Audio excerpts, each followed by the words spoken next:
You are listening to the Critical Mass Radio Show, Orange County's business talk show, focused on exploring topics of interest to CEOs who are leading middle market companies. With your host, Richard Franzi.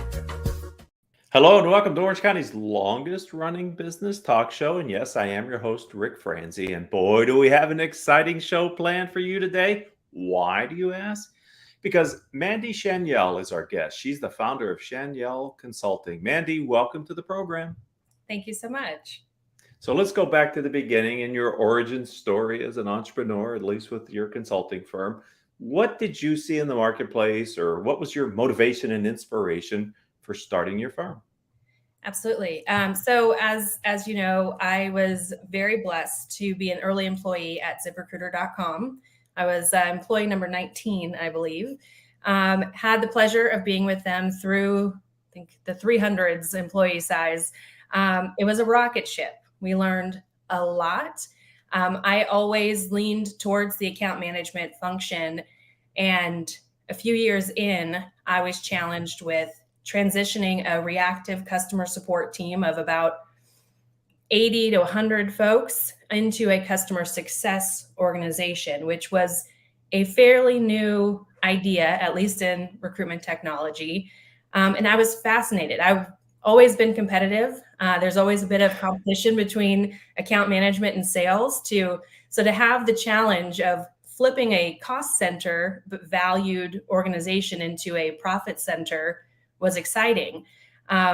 After taking that same strategy for customer success to a couple of different companies and seeing how well it worked, and feeling good that there was some friendly competition with sales in terms of revenue generation, I decided that it was time to start consulting and sharing those strategies with other startups in the space, other founders and executives, so they could see how really easy it is to turn those cost center organizations into profit centers. So that's really where it started. So I love it when I have a founder on the show, because we need to have a plan as an entrepreneur to be successful. And what I've heard from others on this show over the years is that the plan is only as good as you get into action and you start to hear. And there's always the inevitable pivots or changes. I guess, what did you learn about this business that once you launched it, you really didn't maybe appreciate or know fully before you started your consulting practice? A couple of different things, well, many different things. But one, I learned that after having been focused on customer success and sales and account management for so long, it was something I could kind of map out in my sleep. Wasn't very challenging for me anymore. And I'm someone who thrives on challenge. If I don't feel like I'm growing, I'm like, okay, what's next? What can I do to mix it up here? But more than that, I really started to realize that you can have all of the components of an amazing strategy for any organization within your company, be it, customer success, sales, finance, technology. But if you don't have the right leadership in place, it's only going to be so successful, right? It's not going to it's not going to hit maximum potential. So that was the first pivot that I took, and really pulling it back and focusing on how are the leaders rolling out these changes? What kind of leadership traits do we need to work on developing? How can we create a feedback loop, just like we do in customer success, from the customer to the organization? How do you create that feedback loop from leaders and employees to make sure things are running smoothly? And so that's really where I shifted the focus. More recently, I've continued to shift that because I'm someone who, maybe I'm weird, maybe I'm blessed, but I'm able to connect the dots between all the different things that I'm learning and seeing how all of the things that I've learned in business have helped me in my personal life, right? All of the leadership training and traits that I've tried to acquire and research that I've done has helped me to achieve my personal goals as well, which is why this newest pivot and part of writing my book is reaching out to individuals and helping them to develop self-leadership and figure out the keys to success and fulfillment, whether it's in business or any other area of their life. Yeah, I'm excited to learn more about the book. And let's park that for just one more question, and then we'll delve into the big ideas in your book. It's congratulations on writing it and getting it published. Let's talk about Schaniel Consulting now. Who are you helping? What problems are you solving? And how are they finding you, or why are they selecting you to work with? Sure. So I primarily work with startups, most of them in the recruitment technology space. I love getting my hands on something that's still fairly young, or teams that are fairly small. It makes it easier for me to be that intermediary to create that feedback loop, Right. and kind of use that as a building block for their scaling. So a lot of folks in the recruitment technology space. I've been blessed with a very large network over the course of my career. So a lot of my clients have found me through, hey, you're consulting now. We used to work together. We were partners on this, or things of that nature, which has been a wonderful blessing. And the problems I solve, I'm very open with clients. I've had people come to me with many different areas. And if it's not something that's in my wheelhouse, I'm more than happy to refer them to someone else who could better suit their needs. But typically the problems I'm solving are, how do you build a customer success team? How do you create the process to kick this off or transition this team? How do you train the employees? How do you lead through change? Tackling all of those different problems. And a huge one that I kind of boil everything leadership down to is communication.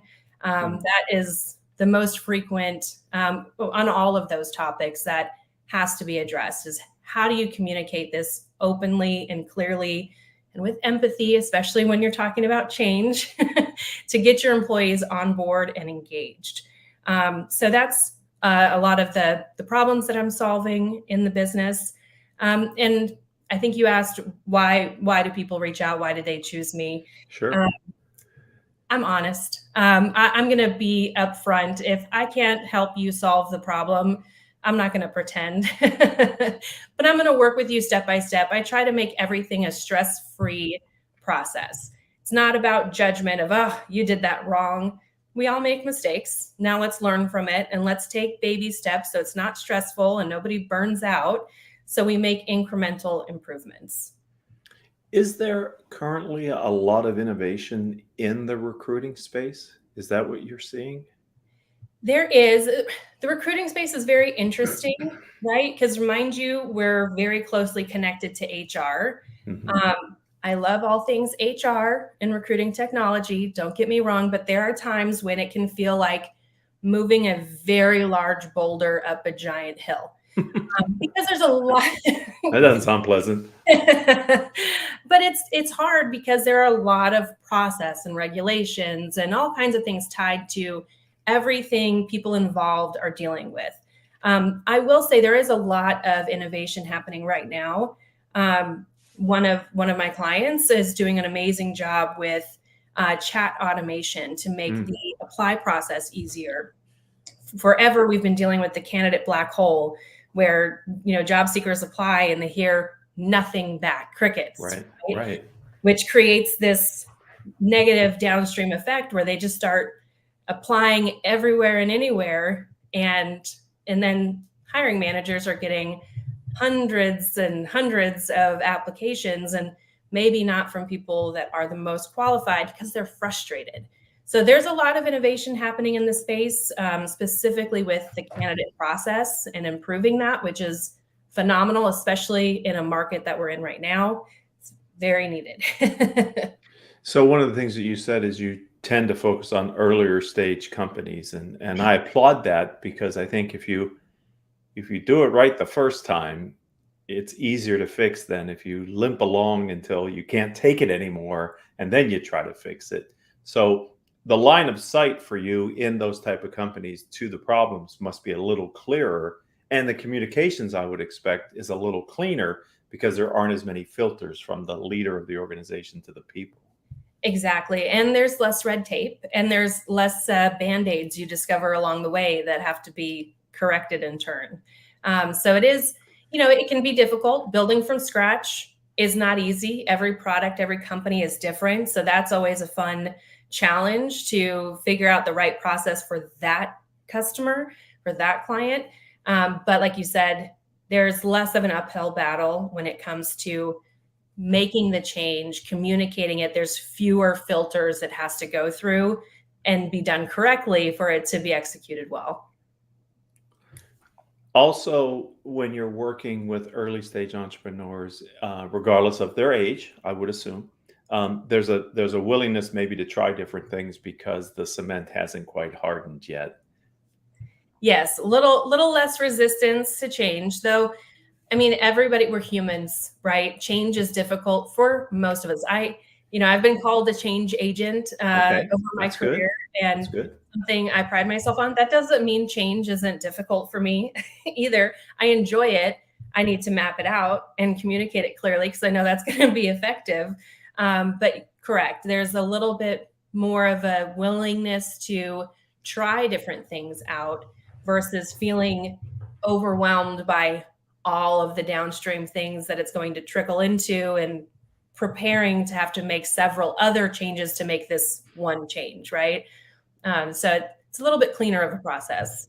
I love it when an entrepreneur has a focused niche because I believe that's how you build momentum.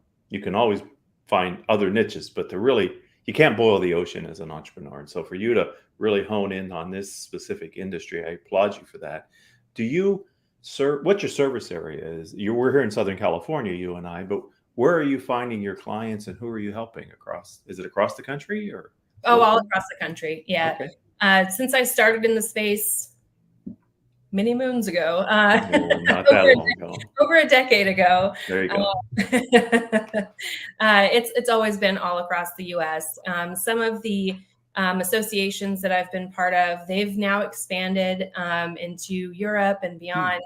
But my primary client base is in the U.S. So I'm always willing to work with folks wherever. If I can help solve a need, I'm up for it. Well, and it probably scratches that itch that you're always looking for something new to do and a new challenge. And so that's fantastic. Speaking of a challenge, and I mentioned it earlier, I want to congratulate you on writing a book. It is not easy. It takes focus, determination. And when you finally get it done, it's such a relief in some ways and such a joy in another. So let's talk about your book. First of all, tell us the title and then share with us kind of a tour de force of the table of contents or the big ideas that someone who buys your book and reads it, what will they get from that experience? Absolutely. I can't figure out which way to point. Right there behind me. It's called Faith Over Fear: How to Adopt a Success Mindset. So when I was able to retire from working full time for someone else, right? My version of retirement is just working for me on my passion projects. Mm-hmm. I'd always wanted to write a book. I'd always wanted to motivate people, and I loved doing that in my career as a leader and a mentor. So I, again, wanted to broaden the spectrum and say, here's how we can connect all these dots to everything in life. So hopefully when readers read it, it reads like a one-on-one with me, just in a book format. And the main points of it, this is an oversimplification. I go into much more detail in the book, obviously, are what I call the 4 keys to success.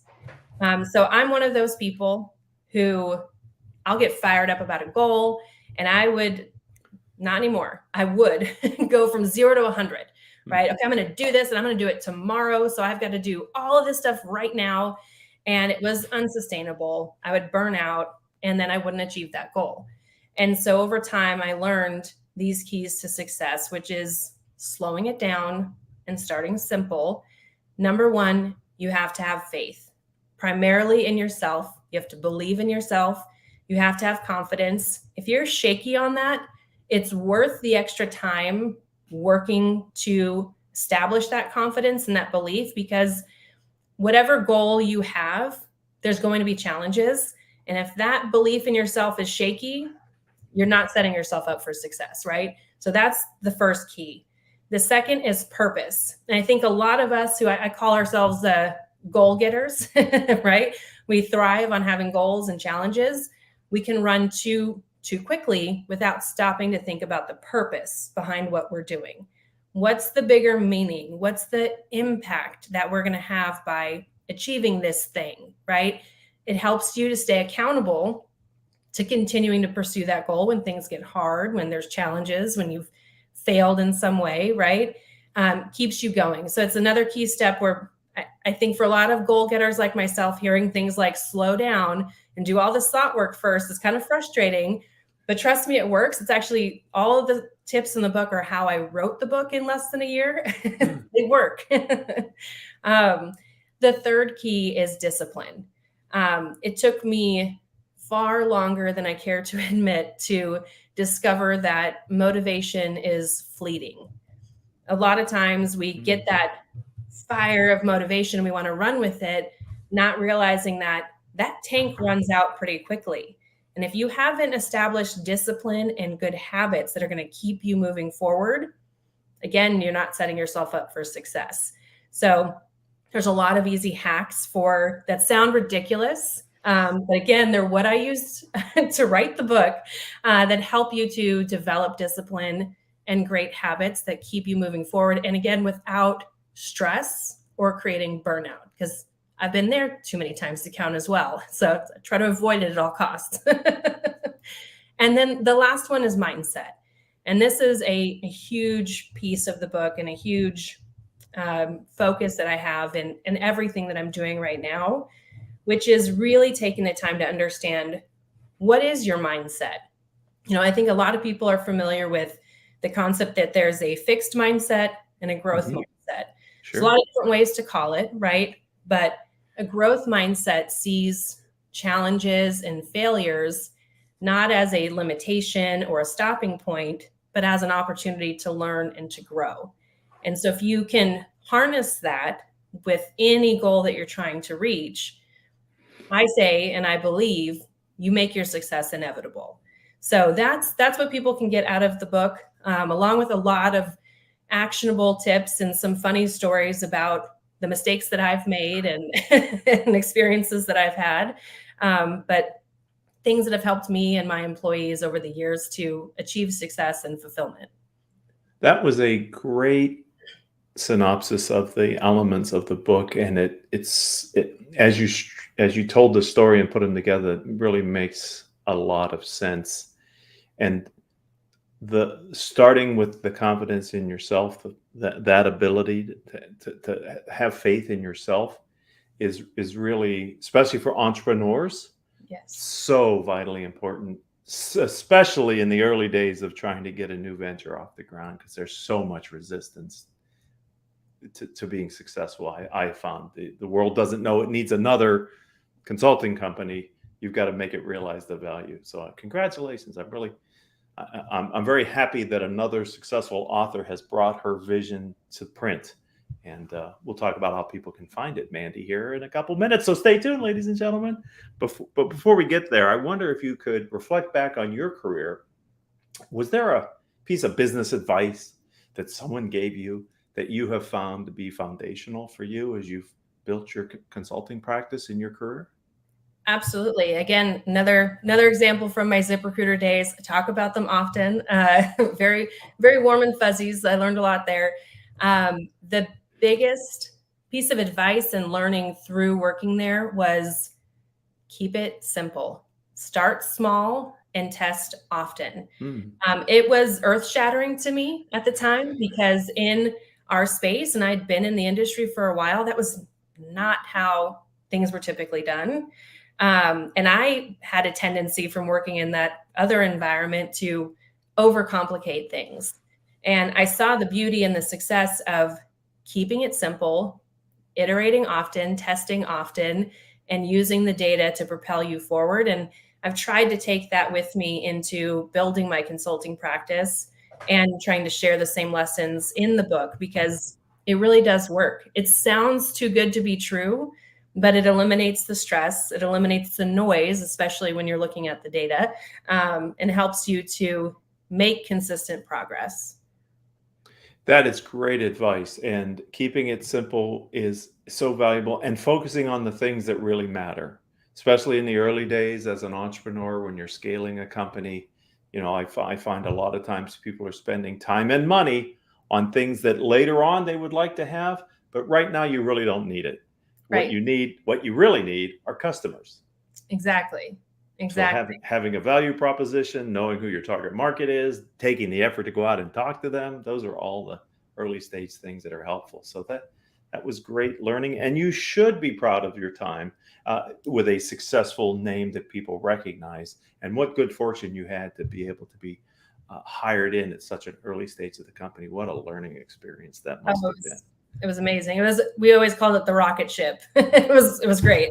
Truly, yeah. To see it go from where it was to where you exited is not a lot of people have that type of opportunity to learn from. And I'm glad you're giving that experience back to others through your consulting firm. So let's talk about the future, Mandy. I'm going to have you back on at some point in the future. What's going to be different? What's going on for you? Well, I am working on some ideas. This is very early on, but in the future, I will have my own podcast as well. I will be doing speaking engagements and also online courses and workshops. So just, again, rippling out to meet people where they are, to try to impart these lessons and share what I've learned to help others. Slow and steady, right? One step at a time. But hopefully that's where I'm at by the next time I'm on here, which would be great. It's such a logical next step after the book to continue to expose the thoughts and ideas through speaking. What a great platform and opportunity to bring that message to many more people. And doing a podcast can be a very rewarding experience. And I have no doubt that you'll be very successful at it. So if someone wants to connect with you, maybe buy the book and visit your website, how do you suggest they find you online? Absolutely. They can find me under my name, Mandy Schaniel, on any social media platform. My handle's all the same. They can also go to my website for the book. The website is mandyschaniel.com. Mandy, and then I know this one's hard, schaniel.com. Or in terms of the consulting and coaching side of things, they can go to my Schaniel Consulting website, which is schaniel consulting, consulting.com. But again, they can reach out to me on LinkedIn, any social media platform. I'm pretty accessible. Well, as I said at the top of the show, this was going to be fun and exciting, and you did not disappoint, Mandy. I was looking forward to having you on the program since I first met you. So thank you for your time today. Thank you so much. And thank the audience. You're part of Orange County's longest running business talk show. Mandy's show goes into our catalog now of over 1,400 interviews. If you're an Orange County entrepreneur with a story to tell, connect with me on LinkedIn. I'm Rick, R-I-C, Franzi, F-R-A-N-Z-I. Coincidentally, that's also our company's website, rickfranzi.com. Reach out to us and we can talk with you about having you as a guest on a future episode. And until the next time we all have a chance to be together, I hope all of your business decisions will move your company in a positive direction.